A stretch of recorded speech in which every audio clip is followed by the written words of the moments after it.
Hi guys, and welcome to a little mini simple review, but I am going to be reviewing the Grisha Trilogy. I decided to lump all three of these books together because, well, you'll see in a second. This story drew me in because I absolutely love this author. I love the way she writes. She's a really good writer. She always draws me in.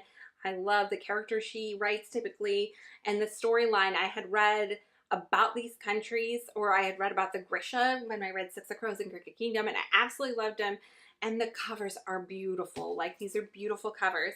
The very first book in the series is Shadow and Bone. The second is Siege and Storm. And the last is Ruin and Rising.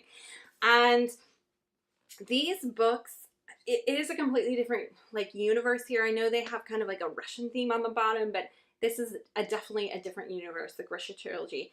And these books follow one particular girl, and it's Alina on her adventure through not having any magical powers to discovering later in life she did, like way later than anybody else does. And she has this very specific magical power that nobody else has, because usually there's like groups of people, like these people are fabricators, or these people control the weather, or whatever, you get it. And but she's like the one person that can do this particular thing. And so she's kind of needed by her country to kind of save the country against a more evil guy. There is 1, 2, 3 sort of romances in this book, and you don't really know which way she's gonna go, and because and there was one guy I liked all the way through, but those weren't really like the big thing for me. I didn't fall in love with Alina as a character as well. That was my biggest problem in the story. It wasn't because I didn't love this world or the story. It was a more generic storyline for her. And I think it was because it was written first. I didn't like it as much. I think what she did in these books and what she did in Wonder Woman was so much better and more of her groove than these books that were written in first. And there was a bit of a lack of world building because these books get confusing quickly. There's so many, it is a huge country, and she just starts naming all these places and all these valleys, and you're like, I don't know if I really needed the names, because the names are kind of confusing me where they're at.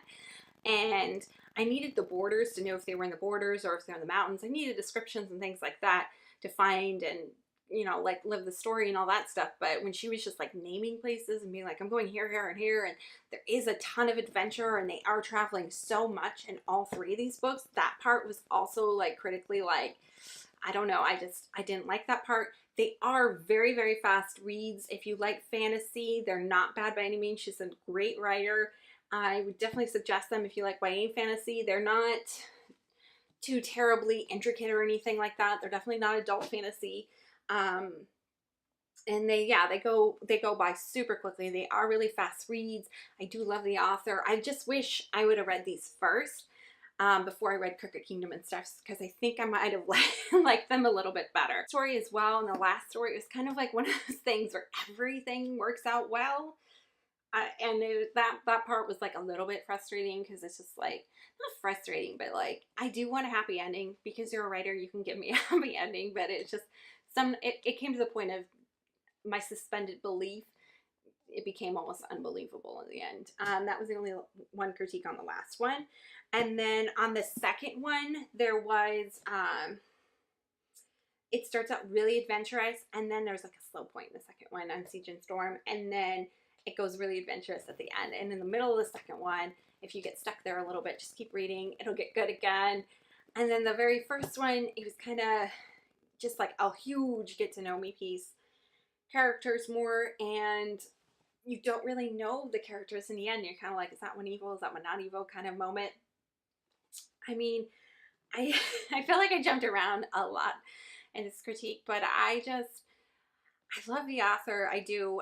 These ones weren't particularly for me, and I would definitely read more. I'm so excited. I just got King of Scars, so King of Scars is directly off of this series and the Grisha Trilogy. So I'm excited to read that one as well. I absolutely love her writing, and I love this world she's developed, and definitely check it out if you're into some YA fantasy. It is easier YA fantasy to read. And I'll see you guys in the next one.